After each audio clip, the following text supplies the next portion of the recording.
কখনো কি মনে হয়েছে জীবন শুধু চলে যাচ্ছে আর আপনি শুধুই তাকিয়ে থাকছেন? প্রতিদিন মাথায় অসহনীয় চাপ, হৃদয়ে ভরে দুঃখ, আর মনে হয় কেউ বোঝে না। নিজের মনেই যেন এক অদৃশ্য যুদ্ধ চলছে। আজ আমি দেখাবো কিভাবে সেই অন্ধকার থেকে বেরিয়ে এসে নিজের জীবনে আলো ফিরিয়ে আনবেন। একবার দেখুন আর আপনি আর আগের মতো হবেন না। সাধারণভাবে আমরা অনেকে নিজেদেরকে এটাই প্রশ্ন করি যে আমার জীবনটা এত জট পাকানো কেন লাগে। কখনো মনে হয় কোনো কিছুই আমাদের প্রত্যাশা অনুযায়ী চলছে না, কখনো আমরা ওভারথিঙ্কিংয়ের ফাঁদে জড়িয়ে পড়ি, আবার কখনো মনে হয় আমরা শুধু বেঁচে আছি কিন্তু বাস্তবে জীবনটাকে উপভোগ করতে পারছি না। যদি আপনারও কখনো এমনটা মনে হয়ে থাকে, তা বাস্তব জীবনের সেই সব বিষয় নিয়ে লেখা যা আমরা প্রতিদিন অনুভব করি কিন্তু কখনো বুঝে উঠতে পারি না। আমরা এখানে সেই সব বিষয় নিয়ে কথা বলেছি যা আমাদের জীবনকে জটিল করে তোলে। ওভারথিঙ্কিং, ব্যর্থতার ভয়, অন্যের মতামতের প্রতি অতিরিক্ত চিন্তা, স্ট্রেস, পারফেকশনের চাপ এবং নিজেকে অবহেলা করা। আর সবচেয়ে গুরুত্বপূর্ণ হলো আমরা এও আলোচনা করেছি যে এই সব কিছু থেকে কিভাবে বেরিয়ে আসা যায়। যদি আপনি আপনার জীবনে সত্যি কোনো পরিবর্তন আনতে চান, তাহলে সবার আগে নিজেকে বুঝতে হবে আপনি কি সত্যি নিজের জীবন নিজের মতো করে যাপন করছেন নাকি শুধু অন্যের প্রত্যাশা পূরণ করছেন। যদি আপনি নিজের সুখ নিজের হাতে নিতে চান, যদি আপনি সত্যি হালকা এবং স্বাধীন অনুভব করতে চান, তাহলে এই অডিও বুকটি আপনার এই যাত্রার প্রথম ধাপ হতে পারে। শুধু একটা অনুবাদ, এটা শুধু শুনবেন না, চিন্তা করুন, আর যদি কোনো কথা আপনার মন ছুঁয়ে যায় তাহলে তা আপনার জীবনে প্রয়োগ করার চেষ্টা করুন। চলুন একসাথে একটা নতুন শুরু করি। কখনো ভেবে দেখেছেন কেন মাথায় এত ভারী লাগে? সকালে ঘুম থেকে উঠেই যেন টেনশন শুরু হয়ে যায়। আজকের দিনটা কেমন যাবে? ও আমার মেসেজের রিপ্লাই কেন দিচ্ছে না? গতকাল বস যা বললেন তাতে কিভাবে রিয়্যাক্ট করব? আর এই ধারা থামে না। যত বেশি ভাবতে থাকি মন ততই যেন ক্লাটার হতে থাকে। 1 মিনিটের জন্য ভাবুন তো, যদি আপনার ঘরটা পুরো জিনিসপত্রে ভরা থাকে, কাপড় এদিক ওদিক ছড়ানো, অযথা জিনিস রাখা, ধুলোর আস্তরণ জমা, ভেতরে ঢুকতে কেমন দমবন্ধ মনে হবে, তাই না?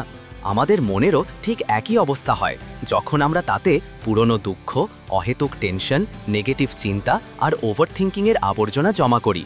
তখন জীবনটাও ভারী আর জট পাকানো মনে হয়। তাই মাইন্ড ডিটক্স করা জরুরি। এখন প্রশ্ন হলো, মাইন্ড ডিটক্স কিভাবে হবে? সবার আগে এটা বোঝা দরকার যেই মানসিক আবর্জনা কিভাবে জমা হয়। আমাদের জীবনে প্রতিদিন এত ইনপুট আসে, সোশ্যাল মিডিয়া, নিউজ, সম্পর্কের জটিলতা, ভবিষ্যতের টেনশন, অতীতের স্মৃতি, আর আমরা কোনো ফিল্টার ছাড়াই সব কিছু মনে জমা করে ফেলি। কিন্তু মনের তো কোনো স্টোরেজ ডিভাইস নেই যে যত খুশি ভরেই যাব। যখন এতে প্রয়োজনের চেয়ে বেশি লোড দেবেন তখন হ্যাং হওয়াটা স্বাভাবিক। এখান থেকে বেরোনোর প্রথম ধাপ হলো ধরুন আর ছাড়ুন। মনে যে অকেজো কথাগুলো ঘুরছে সেগুলো নিয়ে নিজেকে প্রশ্ন করুন যে এটা কি সত্যি এত বড় কিছু? যদি না হয় তাহলে ওটা ওখানেই ছেড়ে দিন। যতক্ষণ আমরা অকেজো জিনিস ধরে রাখব ততক্ষণ সেগুলো আমাদের আটকে রাখবে। ভাবুন তো, আপনার জীবনের সবচেয়ে বড় আফসোস কি? হয়তো কোনো ভুল ডিসিশন, কোনো অপূর্ণ বন্ধুত্ব, কোনো পুরনো সম্পর্ক। কিন্তু সেগুলো কি আপনার বর্তমান জীবনকে নিয়ন্ত্রণ করার অধিকার রাখে? যদি না রাখে তাহলে সেগুলোকে যেতে দিন। এই সব কিছুই মাইন্ড ডিটক্সেরই অংশ। নিজের মনকে প্রতিদিন হালকা করার অভ্যাস করুন, নয়তো এটা আপনার জীবনকেও ভারী করে তুলবে। অধ্যায় 2, ডিজিটাল ডিটক্স। কখনো খেয়াল করেছেন আমাদের মন আজকাল এত ক্লান্ত ক্লান্ত কেন থাকে? সকালে ঘুম থেকে উঠেই প্রথম কাজ কি হয়? ফোন হাতে নিয়ে ইনস্টাগ্রাম, হোয়াটসঅ্যাপ, নিউজ বা ইউটিউব চেক করা, তারপর সারা দিন স্ক্রিনে কাটিয়ে দেওয়া। অফিসের mail, work call, Instagram scrolling, video reels, আর এই সব কখন অভ্যাস হয়ে গেল টেরও পাইনি। এখন ভাবুন তো, যখন নতুন মোবাইল নিয়েছিলেন তখন ব্যাটারি কত ভালো চলতো, কিন্তু যত বেশি তাতে অ্যাপ, অপ্রয়োজনীয় ছবি, ভিডিও, ব্যাকগ্রাউন্ডে চলতে থাকা জিনিস বাড়তে থাকলো, তার ব্যাটারি দ্রুত ড্রেন হতে শুরু করলো। মনেরও ঠিক একই অবস্থা। যখন আপনি অযথা জিনিস তাতে লোড করতে থাকবেন তখন শক্তি দ্রুত শেষ হয়ে যাবে।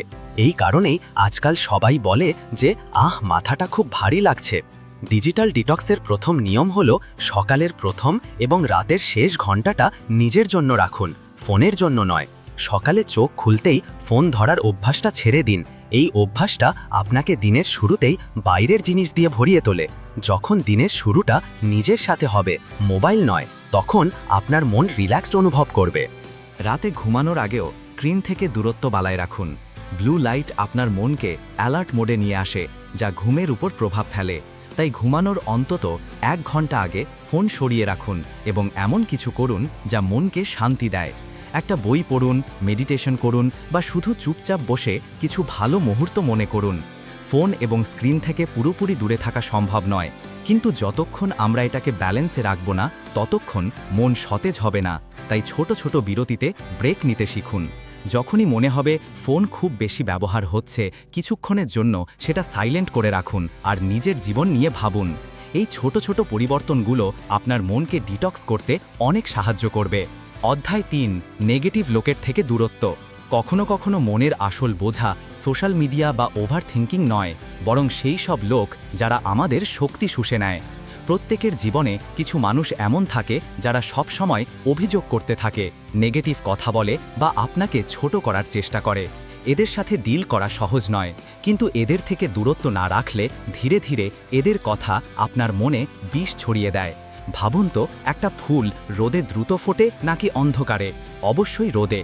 এখন যদি আপনি এমন লোকের সাথে থাকেন যারা আপনাকে সব সময় ছোট করে, আপনার সিদ্ধান্তের সন্দেহে প্রকাশ করে এবং সব সময় শুধু সমস্যার ওপর ফোকাস করে, তাহলে কি আপনি গ্রো করতে পারবেন? না, পারবেন না। এই কারণেই টক্সিক লোকের থেকে দূরত্ব রাখাটাও মাইন্ড ডিটক্সের অংশ। যদি কোনো ব্যক্তি আপনার শক্তিকে বারবার কমিয়ে দেয়, তাহলে নিজেকে প্রশ্ন করুন যে এই সম্পর্ক বা বন্ধুত্বটা আমার মন এবং জীবনের জন্য হেলদি। যদি না হয় তাহলে তার থেকে দূরত্ব তৈরি করুন। এটা জরুরি নয় যে প্রতিবার ঝগড়া করে আলাদা হতে হবে, কিন্তু ধীরে ধীরে লিমিট সেট করা খুব জরুরি। আরেকটা জিনিস যা খুব সাহায্য করে সেটা হলো পজিটিভ মানুষের সাথে সময় কাটানো। যখন আপনি এমন লোকেদের সাথে থাকবেন যারা আপনাকে মোটিভেট করে, আপনাকে বোঝে এবং জীবনকে পজিটিভ দৃষ্টিকোণ থেকে দেখে, তখন আপনার মনও সতেজ থাকবে। তাই খেয়াল করুন আপনার সময় কোথায় এবং কাদের সাথে কাটছে। নেগেটিভ লোকদের থেকে বাঁচা সহজ নয়, কারণ অনেক সময় এরা আমাদের কাছের মানুষ হয়, ফ্যামিলি মেম্বার, খুব ভালো বন্ধু বা কলিগ। কিন্তু যদি আপনি আপনার ইনার পিসকে প্রায়োরিটাইজ না দেন, তাহলে ধীরে ধীরে তাদের কথা আপনার মনে জায়গা করে নেবে। তাই কোনো গিল্ট অনুভব না করে নিজের মন এবং নিজের মেন্টাল হেলথকে সুরক্ষিত রাখুন। এটাই আসল। আপনার চিন্তাভাবনার পদ্ধতি পরিবর্তন করুন। কখনো খেয়াল করেছেন, যখন আমরা খুশি থাকি তখন সব কিছুই ভালো লাগে, সেই একই রাস্তা, সেই একই বাড়ি, সেই একই মানুষ। কিন্তু যখন মন খারাপ থাকে তখন সব কিছুই বাজে মনে হয়। এমনটা কেন হয়? কারণ আমাদের পৃথিবীটা ঠিক তেমনই হয় যেমনটা আমাদের চিন্তাভাবনা। যদি মনে পজিটিভিটি থাকে তাহলে সমস্যাগুলো চ্যালেঞ্জ মনে হবে, আর যদি নেগেটিভিটি থাকে তাহলে ছোট ছোট বিষয়গুলো পাহাড়ের মতো ভারী মনে হবে। প্রতিদিন আমরা নিজেদের মনে হাজার হাজার কথা ভাবি যে আমি তো লুজার, আমার সাথেই কেমনটা হয়, আমি জীবনে কিছুই পাবো না। এই কথাগুলো এতবার পুনরাবৃত্তি হয় যে আমাদের মন এগুলোকে সত্যি বলে বিশ্বাস করতে শুরু করে। কিন্তু যদি এই চিন্তাভাবনাটাকে একটু ঘুরিয়ে দেওয়া যায়, যদি আমি লুজারের বদলে ভাবি আমি আজ হেরে গেছি ঠিকই, কিন্তু শিখছি, তাহলে কি কোনো পার্থক্য হবে? যদি আমার সাথেই কেন এমনটা হওয়ার বদলে ভাবি যা হচ্ছে তা আমাকে শক্তিশালী করছে, তাহলে জিনিসগুলো সহজ মনে হতে শুরু করবে। মাইন্ড ডিটক্সের সবচেয়ে গুরুত্বপূর্ণ অংশ এটাই, কিভাবে আপনি চিন্তা করছেন। প্রতিদিন যদি নেগেটিভ কথা দৌড়াতে থাকেন তাহলে মনও একই পথে চলতে থাকবে, কিন্তু যদি ধীরে ধীরে চিন্তাভাবনার পদ্ধতি পরিবর্তন করেন তাহলে পৃথিবীকে দেখার আপনার দৃষ্টিকোণও বদলে যাবে।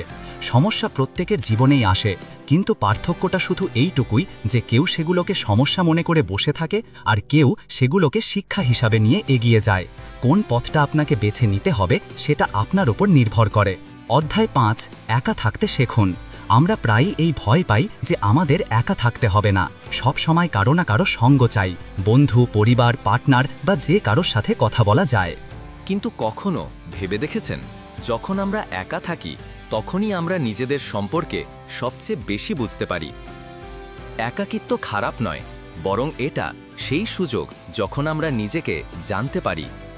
প্রত্যেকেই কোনো না কোনো কিছুর থেকে পালিয়ে বেড়াচ্ছে।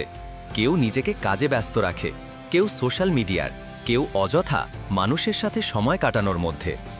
কিন্তু যখন আমরা নিজেদের সাথে থাকি তখনই আমাদের আসল অনুভূতিগুলো উপলব্ধি হয়। যদি কোনো সমস্যা থাকে তাহলে তার সমাধান তখনই পাওয়া যাবে যখন আমরা সেটার মুখোমুখি হব। মানুষের ভিড়ে নিজেকে ভুলিয়ে রাখলে চলবে না। একা থাকার অর্থ এই নয় যে সোশ্যাল লাইফ ছেড়ে দিন বা মানুষের থেকে দূরে সরে যান। এর মানে হল নিজের সাথে সময় কাটাতে শিখুন। একদিন ফোন ছাড়া, সোশ্যাল মিডিয়া ছাড়া শুধু নিজের সাথে থেকে দেখুন। হয়তো শুরুতে অদ্ভুত লাগবে, কিন্তু ধীরে ধীরে আপনার নিজের সঙ্গ ভালো লাগতে শুরু করবে। যখন আপনার নিজের সঙ্গই ভালো লাগতে শুরু করবে, তখন আপনি অন্যের ওপর নির্ভর হওয়া বন্ধ করে দেবেন। তখন একাকিত্ব ভয় মনে হবে না, বরং একটা শক্তি হয়ে উঠবে। অধ্যায় 6, প্রতিদিন কিছু নতুন শেখুন। কখনো ভেবে দেখেছেন, যখন আমরা নতুন কিছু শিখি তখন ভিতর থেকে কতটা ভালো লাগে? যখন একটা শিশু প্রথমবার হাঁটতে শেখে তখন তার আনন্দ দেখার মতো হয়। যখন আমরা নতুন ভাষা শিখি, কোনো নতুন স্কিল ডেভেলপ করি বা কোনো নতুন বিষয় বুঝি, তখন মন এক অন্যরকম শান্তি পায়। এই আনন্দ শুধু শিশুদের জন্য নয়, বরং প্রতিটি বয়সে প্রতিটি মানুষের জন্যেই। যদি কখনো আপনার মনে হয় যে জীবন বোরিং হয়ে যাচ্ছে, তাহলে এর সবচেয়ে ভালো সমাধান হলো নতুন কিছু শেখা। এতে মাইন্ড ডিটক্সও হয় এবং মন অ্যাক্টিভও থাকে। শেখা শুধু পড়াশোনাতেই সীমাবদ্ধ নয়, এটা কোনো নতুন হবি হতে পারে, কোনো নতুন ভাষা, কোনো নতুন স্কিল বা শুধু একটা নতুন দৃষ্টিভঙ্গি। যখন আপনি প্রতিদিন কিছু নতুন শিখবেন, তখন আপনার মনে হবে যে আপনি কোনো না কোনোভাবে এগিয়ে যাচ্ছেন, আর এই অনুভূতি আপনাকে মোটিভেট করতে থাকবে। অনেক সময় আমরা ভাবি যে আমার তো বয়স হয়ে গেছে, শেখার কী লাভ? কিন্তু আসল কথা হলো, শেখার কোনো বয়স হয় না। যে মানুষ শেখা বন্ধ করে দেয় সে সেখানেই থেমে যায়, আর যে প্রতিদিন নতুন কিছু শেখে সে সবসময় এগিয়ে থাকে। এই ছোট ছোট নতুন এক্সপিরিয়েন্সই আমাদের জীবনকে ইন্টারেস্টিং করে তোলে এবং আমাদের একটি নতুন পার্সপেক্টিভ দেয়। যখন আপনার প্রতিদিন নতুন কিছু করার অভ্যাস হয়ে যাবে, তখন জীবন কখনো বোরিং মনে হবে না। আমাদের মধ্যে অনেকেই নিজের ওপরেই অসন্তুষ্ট থাকে। কখনো নিজের চেহারা পছন্দ হয় না, কখনো নিজের ট্যালেন্টের ওপর সন্দেহ হয়, কখনো নিজের ভুল নিয়ে গিল্ট অনুভব করি। কিন্তু কখনো ভেবে দেখেছেন যে এই পৃথিবীতে কেউই পারফেক্ট নয়? প্রত্যেকটি মানুষের মধ্যেই কিছু না কিছু ত্রুটি থাকে, কিন্তু পার্থক্যটা শুধু এইটুকু যে কিছু মানুষ নিজের ত্রুটিগুলোকে মেনে নিয়ে এগিয়ে যায়, আর কিছু মানুষ সেগুলোতেই জড়িয়ে থাকে। প্রায়ই আমরা নিজেদের অন্যের সাথে তুলনা করি এবং ভাবি যে যদি আমার এমন ট্যালেন্ট থাকতো, এমন শরীর থাকতো, এমন মস্তিষ্ক থাকতো। কিন্তু যখন আমরা নিজেদের ত্রুটিগুলোকেই নিজেদের সবচেয়ে বড় বাধা বানিয়ে ফেলি, তখন জীবন কঠিন মনে হতে শুরু করে। আসল খেলাটা এখানেই যে নিজেকে যেমন আপনি তেমনই মেনে নিতে শেখুন। এটা বুঝুন যে প্রত্যেকটি ত্রুটির সাথে একটি গুণও থাকে।